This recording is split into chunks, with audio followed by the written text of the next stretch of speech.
सयत्र Kanto जबलोल कुंडलः। Kanhaiya का नाशाग्र मोती हिल रहा है, कुंडल झिलमिला रहे हैं, बंसी उनके हाथों पर है और बंसी के स्वरों को कन्हैया छेड़ रहे हैं। आज जब उन गोपियों ने वो कन्हैया की बांसुरी सुनी, मेरी माताओं ध्यान से सुनो, सारी गोपियां कन्हैया की दीवानी हो गई और उस बांसुरी की धुन सुन करके भाग पड़ी। एक गोपी अपने पति को खाना दे रही थी, उसने चावल तो दे दे लेकिन तब तक कन्हैया की बांसुरी सुन गई। दाल देने वाली थी, कड़छली हाथ में लेकर के भागी।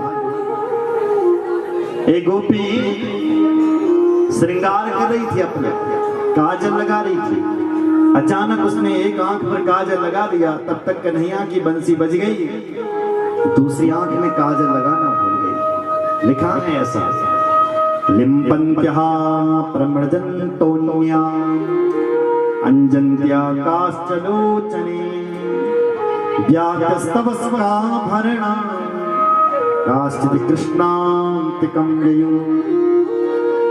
हे परीक्षित, जो गोपी जहां पर है वहीं से भाग रही है। एक गोपी को तो उसके पति ने पकड़ लिया, कहा भाग दी और कमरे में कैद कर दिया उसको।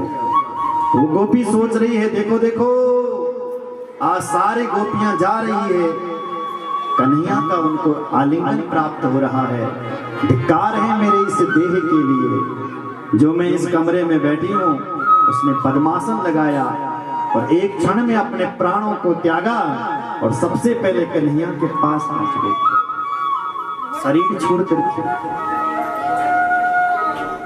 आज इन गोपियों के वेग को कोई रोक नहीं पा रहा है। ताभार भी, मान भी, पत्र भी, भ्रातृबंधु भी, गोविंदा प्रकृतात्मानो नान्य वर्तन्त मोहिताः। कन्हैया की बंसी से मोहित हो गई, पति भी रोक नहीं पा रहा, भाई रोक नहीं पा रहा, एक भाई अपनी बहन को रोक नहीं पा रहा। ऐसी गोपियां दौड़ रही कन्हैया की बंसी पर। जिस गोपी को कमरे के अंदर बंद कर दिया था, वो शरीर छोड़ करके भगवान के पास चली गई।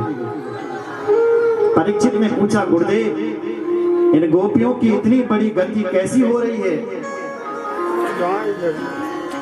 सुखदेव जी बोले, परीक्षित ये गोपी कोई साधारण नहीं है। भगवान राम जब दंडिकारण्य में विचरण कर रहे थे, राम जी के सौंदर्य को देख करके जो दंडिकारण्य के संत थे वो मोहित हो गए थे। भगवान राम ने कहा, अभी तो मैं मर्यादा पुरुषोत्तम राम बन करके आया हूं, मैं तुम्हारा मनोरथ सिद्ध नहीं कर पाऊंगा, और मैं तुम्हें आशीर्वाद देता हूं, अगला जब मेरा जन्म होगा, राम जी बोले, तो मैं कृष्ण बन करके आऊंगा, तुम सारे संत गोपी बन करके आना। इसलिए आज वही संत गोपी बन करके आ रहे हैं, जो आज कोई इनको रोक नहीं पा रहा और दौड़ रहे हैं भगवान से मिलने के लिए। गोपियों के आते ही भगवान ने स्वागत किया, आओ आओ गोपियों, आपका स्वागत है। गोपी का अर्थ क्या होता है? गोभी ही इंद्रे ही कृष्ण रसम पिबती गोपी। जो कृष्ण रस का पान करते हैं उन्हें गोपी कहते हैं। जो भगवान श्री कृष्ण के भक्त होते हैं उन्हें गोपी कहते हैं। आप भी गोपी, क्योंकि आप कृष्ण रस यानी कृष्ण कथा का पान कर रहे हैं, आप गोपी। गोपियों के आते ही भगवान ने स्वागत किया, आओ आओ देवियों, स्वागत है, स्वागतम गो महाभागा प्रियम किम करिवाणि वा ब्रजस्यानामयं किंचिद ब्रूतागमन कारणम। आओ आओ देवियों, सुस्वागतम, स्वागत है, पर ब्रूतागमन कारणम, इस जंगल में अंधेरी रात में क्यों आई? गोपियां मान, भगवान कहते हैं देवियों क्यों आई है? फिर मान, ओ लगता है आज पूर्णिमा है और शरद पूर्णिमा का चंद्रमा देखने के लिए आई होगी। देवी देख लिया ना चंद्रमा, अब घर जाओ। चंद्रमा की जगह तुम्हें कहीं शेर भालू ना देख ले इस जंगल में, इसलिए घर चली जाओ, घर चली जाओ। गोपियों ने सिर हिलाया, हम चंद्रमा को देखने नहीं आई तो क्यों आई हो? ओह, लगता है अपने पति से झगड़ा करके आई होगी। देखो देवी, अपने पति से भले ही कितना भी झगड़ा क्यों ना हो जाए, किसी भी स्त्री को अपने पति को छोड़ करके नहीं आना चाहिए। पता है, स्त्री के लिए उसका पति ही भगवान होता है। पति स्त्री विर्न हंतव्यो, पति को छोड़ करके नहीं आना चाहिए। गोपियों ने सिर हिलाया, हम अपने पति को से झगड़ा करके नहीं आई तो क्यों आई है? ओह, लगता है मेरे प्रेम में खींची चली आई हो, मेरे लिए चली आई हो, मेरे लिए आई है। देखो देवी, जब तक दूरी है ना तब तक प्रेम अच्छा लगता है, और अति परिचया दवज्ञः, जब प्रेम में ज्यादा परिचय होने लगता है तब लड़ाई शुरू हो जाती है, तो प्रेम में खटास पड़नी शुरू हो जाती है। इसलिए तुम दूरी रहो तो ये अच्छा है। और तुम्हारा यदि मुझसे बहुत ज्यादा प्रेम है तो मेरे चरित्रों को सुना करो, मेरे दर्शन किया करो, मेरा ध्यान किया करो। यहाँ लिखा है श्रवणा दर्शना ध्याना मयि भावो कीर्तना न तथा संग कर सेना प्रीतियात ततो ग्रह। मेरा दर्शन करो, मेरी कथा सुनो। अगर मुझसे प्रेम है और मेरे पीछे तो मत आओ। इसलिए जल्दी बताओ तुम क्यों आई। 10 श्लोकों में भगवान ने पूछा क्यों आई, तो 11 श्लोकों में गोपियों ने जवाब दिया हम क्यों आई।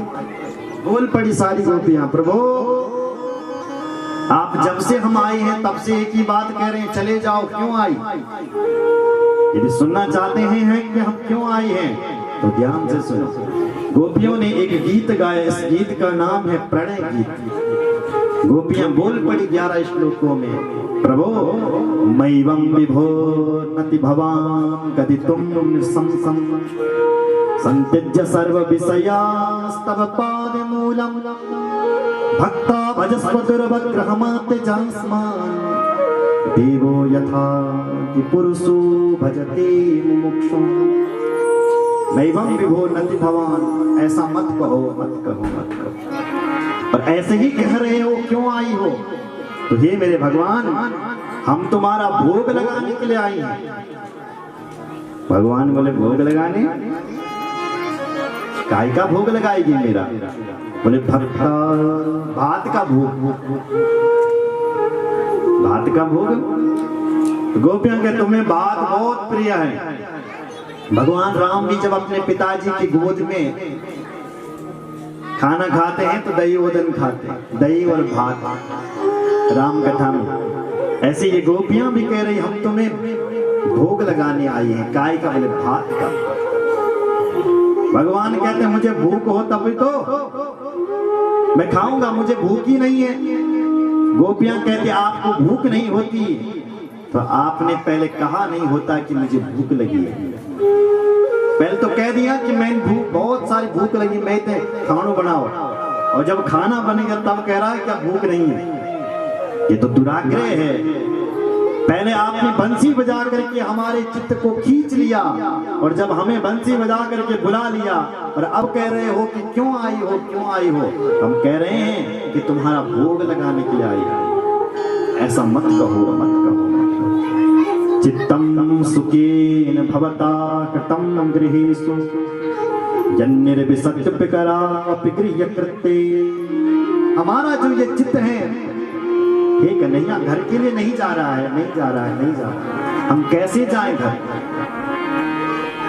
भगवान कहते हैं कैसे जाएं? बोले नहीं जा सकते। पादो पदम न चलतस्तव पाद मूला। हमारे ये पैर घर के लिए नहीं जा रहे। भगवान कहते मैं तुम्हें अपनी योग माया से घर घर में पहुंचा देती हूं, तब तो जाएगी।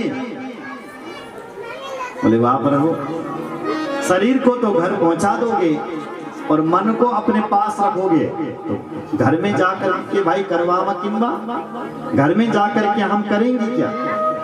जब मन यहाँ है, तन घर में है, तो काम क्या करेंगे? इसलिए ऐसा मत। भगवान इनसे कुछ कहलवाना चाहते हैं कि ये अपने प्रेम का वर्णन करे। कौन व्यक्ति अपने प्रेम का वर्णन कर सकता है अपने आप की? मैं तुमसे बहुत प्रेम करता हूँ। जब भगवान ने बार बार पूछा तब इन गोपियों ने बोल ही दिया, क्या क्या सिंचांगनस्पत धरा मृतपूरकेण हासावलोक कलगीत जगृच्छयाग्नि